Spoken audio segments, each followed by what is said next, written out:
What's going on, guys, and welcome to Rabbit's Used Cars.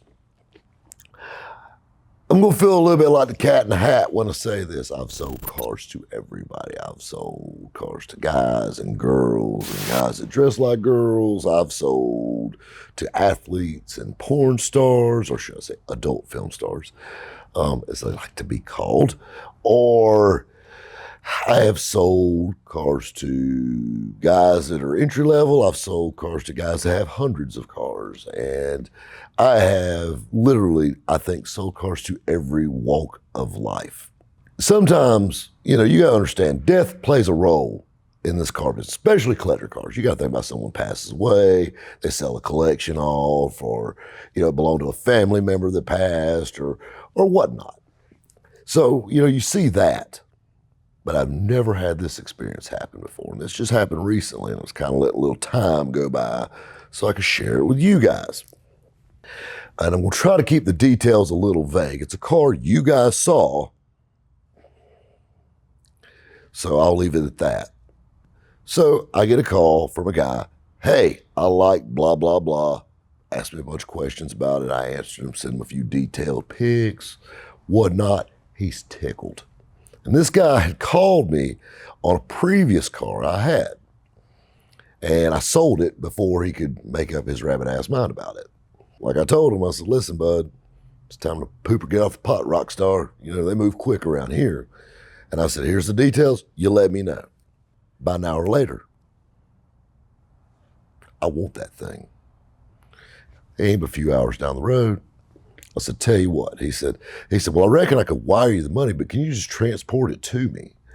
And I said, I tell you what, I can send. So, I've got two transporters that I use for all my local stuff here in the Southeast.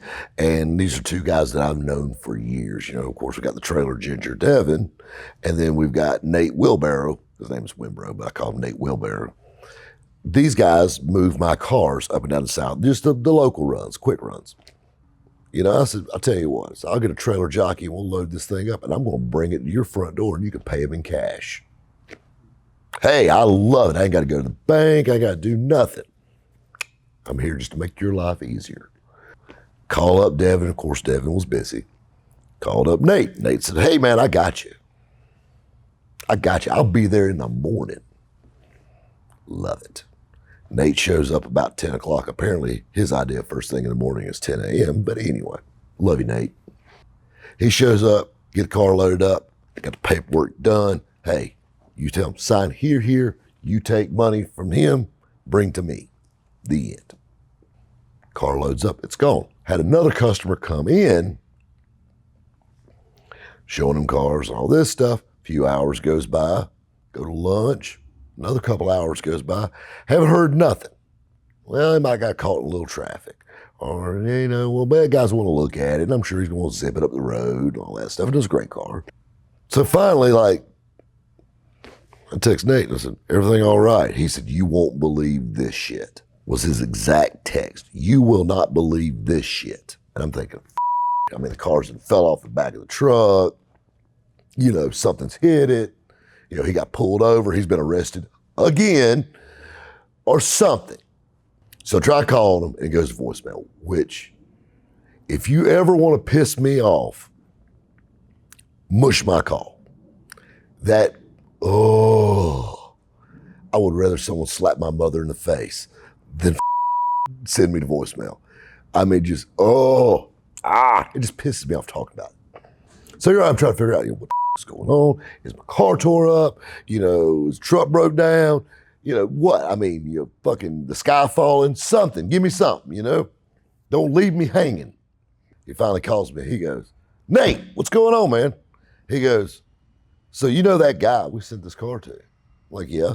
He said, you know him? And I'm like, well, I've talked to him several times. And, he talked to me about a previous car, yada, yada. He goes, well, we pull up and there's nobody there. House locked up tight, not a soul there. Not a car in the driveway. And I'm thinking to myself, it was some kind of hoax or whatever, So I call the guy's number. Nate did too, and obviously didn't get any answer. I told Nate, I said, hell, turn your wagon around, come on back home, I guess. Well, while he's on his way back, they returned my call. I'm like, hey, what's going on? Where we at, bud? It was his wife calling me. My husband, I don't think is going to be interested in this car anymore. Or at least right now, anyway. It's the furthest thing from his mind. And I'm like, what do you mean? Like, hell, he didn't even see it. I mean, what's going on? I was talking to him just a few hours ago, and this dude's like a kid at Christmas. He was pumped. She said, well, he was. He was very excited. And he said, he woke up this morning first thing, and he's like, my car's coming. I finally get to buy a car from the RUC. All this stuff. He said, man, I see these things in the videos. And he said, man, I finally got one. And all this stuff. He was so excited about it.